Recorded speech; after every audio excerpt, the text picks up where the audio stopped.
who is involved in ordinary society and friendship and family relationships, and forget it. It's not going to happen. You may be able to dabble in it a little bit, but you're not going to really go deep enough to reach success. For these people who are, 99% of everybody in the world today, the chanting process is easy and sublime and very effective.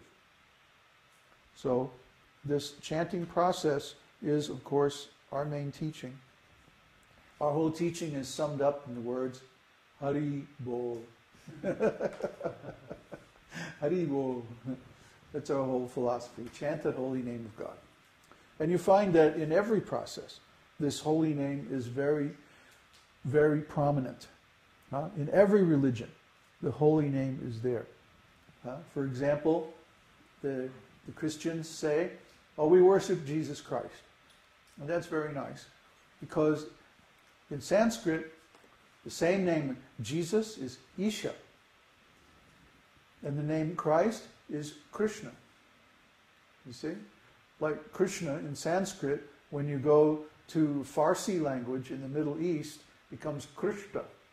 And then when you come to Palestine and the Mediterranean region, there it becomes Christa. And then you go into Greek, it becomes Christos. In Latin, Christus. In Spanish, Cristo. In English, Christ. You see, it's the same word.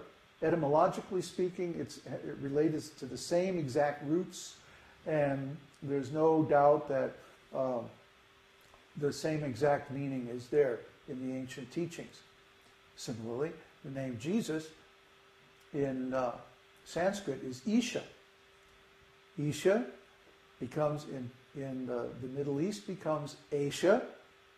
In fact, the continent of Asia is named after Isha. Because in Sanskrit, in certain declensions to form a possessive, you lengthen the first vowel. So Isha, lengthened, it becomes Asia. You see, Asia, the continent, is named after Isha. Who Isha means the first devotee of God, the first son of God, born from, what does it say? Born before all worlds, God of God, light of light, very God of very God. Begotten, not made, being of one substance with God the Father, by whom all things were made. And yet without him, nothing was made. Well, that perfectly describes Lord Brahma. Lord Brahma, who is also known in the Vedas as Isha. So Isha becomes Aisha, and then in Palestinian language becomes Asos, in Greek, Iesos, in Latin, Iesus, Jesus, Jesus.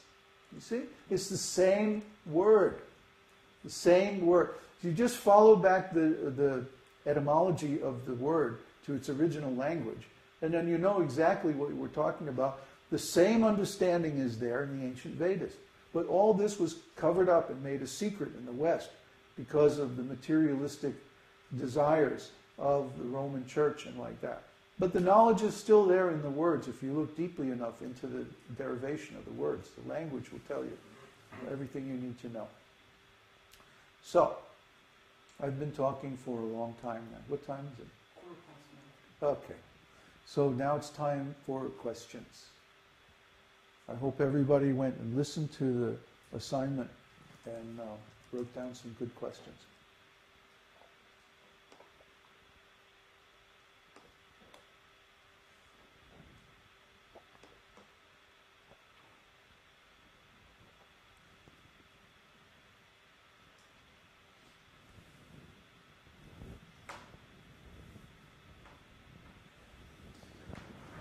Question from...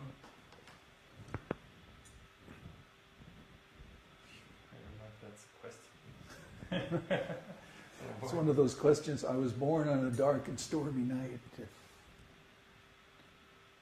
Okay. Desire is lust that burns one up if wrongly directed.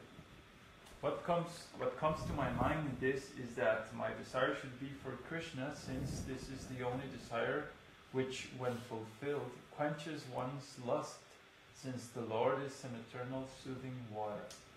So am I right to think my desire for Krishna consciousness is more important to fulfill than trying to get it together to get to Chile? I ask this since I am finding my efforts to attain finances is becoming a disturbance with respect to spiritual practice.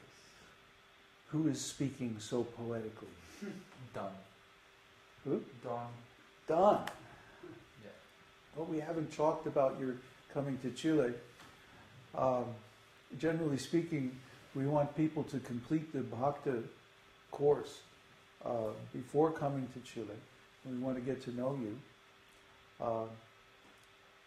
You know, this is our Sangha here is a very private thing. It's like we're going to be out in the middle of the woods working on the land, and we want to make sure that the people who are coming are qualified. This is the first time I think you brought it up, isn't it?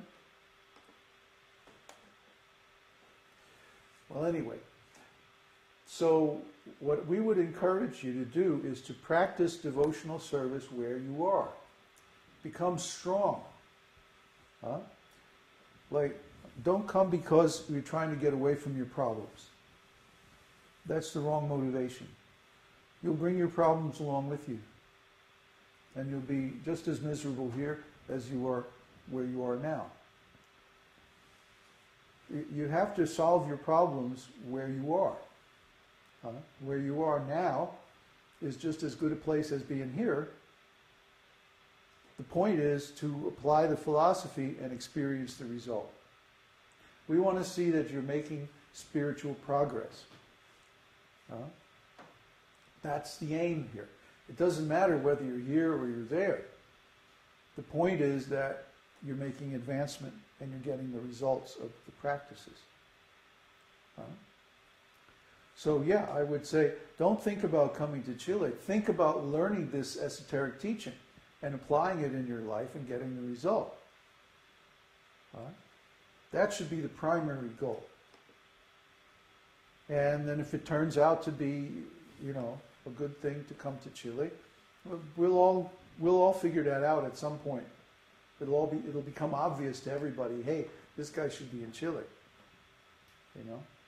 You can start a community right where you are. You don't have to go anywhere.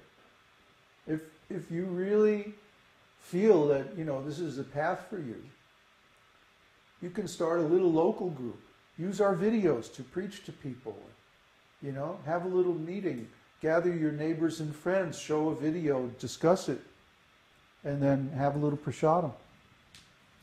It's easy. We've been trying to get people to do this now for years. I don't know why nobody does it. But you have to experience the result first. It has to be real to you. Not that some magic is going to happen simply by being in Chile. You know, Chile is like every place else, except maybe a little farther away. So, I mean, we're here for a reason. We're here to protect the lineage. We want to make sure that our lineage survives. And that's our mission here. It's a little bit different. It's not exactly for our personal benefit, although, of course, we do get a lot of benefit from pursuing that mission. But your mission or your priority should be helping yourself, getting yourself situated on this path nicely. So that's the first goal. That's what you should be thinking about at your stage. How do I learn this process and how do I apply it so that I get the result and I feel better?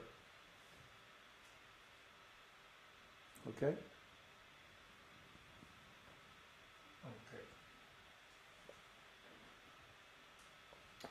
Question from Devesh. How does one get to know whether he or she has moved from the first stage to the second stage or second to third? We discussed that the other day. Uddhava and I went back and forth with a couple of posts about that. If the first stage is the offensive stage of chanting, then the second stage is the offenseless stage of chanting. There are 10 offenses against the holy name. I'm not going to go into them now because we've discussed this so many times on the forum. when one's chanting is free from all those 10 offenses, that's called offenseless chanting. And the technical term for that is nam abhas. Abhas means a reflection. Okay? So, offensive chanting is, it does not give any tangible result. You only get the result of chanting when the chanting is offenseless. See? So at least it has to be pure from those 10 offenses. Now maybe you're not in pure love of God yet, but now at least you're chanting offenselessly, and you can work on developing pure love without going astray. The chanting process it's compared in the scriptures to a plant. When you plant